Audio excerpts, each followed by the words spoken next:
Los retos educativos para el 2021. Hoy los rectores de los colegios privados en el mundo se enfrentan al reto de sobrevivir en épocas de pandemia.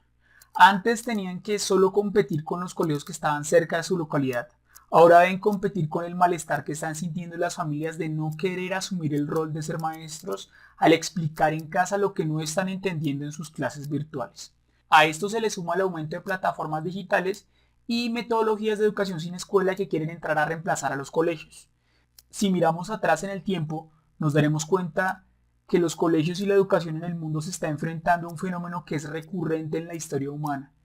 Y por supuesto nos dará algunas pistas de lo que debemos hacer. Antes de 1927, todas las películas eran insonoras. La era del cine mudo duró desde 1894 hasta 1929 y luego de repente dejó de existir. En las películas mudas, lo importante eran las expresiones faciales y el lenguaje corporal, hasta que llegaron las películas sonoras y cambió el criterio de lo que era importante.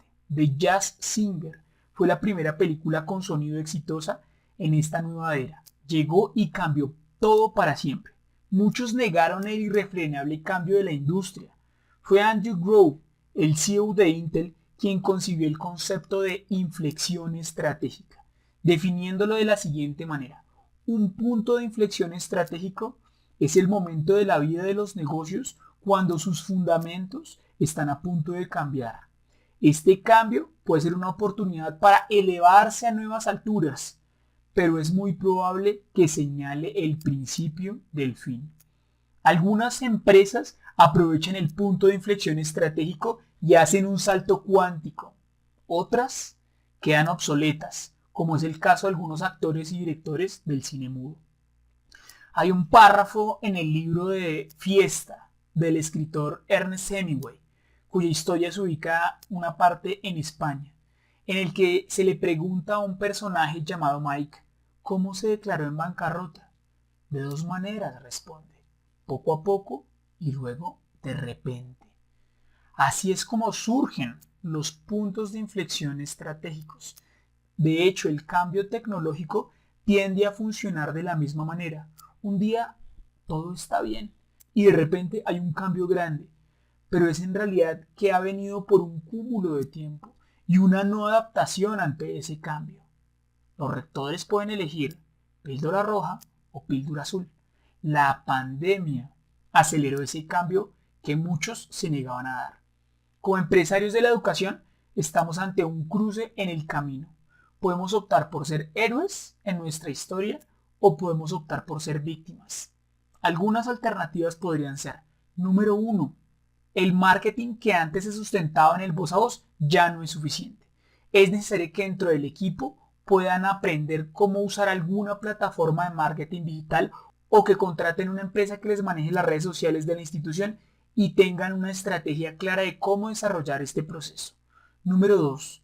Deben aprender a comunicar su oferta de valor en el lenguaje de las redes. Muchos colegios ya dieron ese salto a las redes y están comunicando muy mal al ofrecer un producto y no una causa. La gente no está comprando características, está comprando beneficios. Y la mayoría de los anuncios que he visto se centran en las características de sus colegios. Número 3.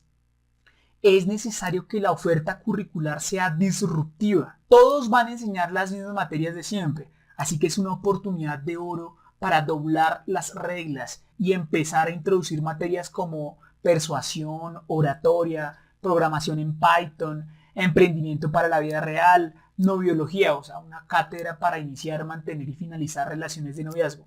Si los colegios, por ley 115, siguen enseñando las mismas materias de siempre, no existirá un criterio distinto al precio por el cual van a elegir a sus instituciones. Número 4. Entender la alternancia no como llenar de cámaras y equipos de sonido los salones para que los que están en casa no se pierdan la clase.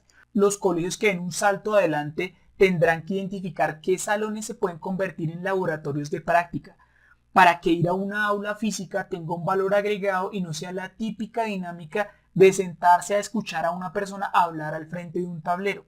Incluso los más visionarios comprarán laboratorios que podrán alquilar para que otros colegios los usen y así recuperar rápidamente la inversión. Número 5. Crear su propia oferta de educación en casa. Muchos colegios están en contra de las plataformas de educación en casa porque son ilegales, ya que el decreto 1075 plantea que para tener una licencia de funcionamiento debe tener una planta física. Eso es un requisito absurdo en esta época. Además, limita la capacidad de atender más estudiantes. Esta conversación se desenvolverá de la misma manera en cómo se desarrolló el debate de los taxis y Uber. Al final, ganará la tecnología y tendrán que competir con plataformas de educación de otros países. En este momento tendrán que tomar una decisión. ¿Serán los héroes o las víctimas de la historia? Esperamos que elijan el primer rol. Y finalmente, y la más dolorosa decisión, muchos tendrán que dar un paso al costado porque ya están cansados, porque es muy riesgoso para su salud seguir liderando sus colegios, porque no entienden cómo funciona este nuevo mundo y no tienen la energía de antes para poder asumir los retos que se avecinan. Ojalá tengan el coraje para hacer lo correcto para sus instituciones.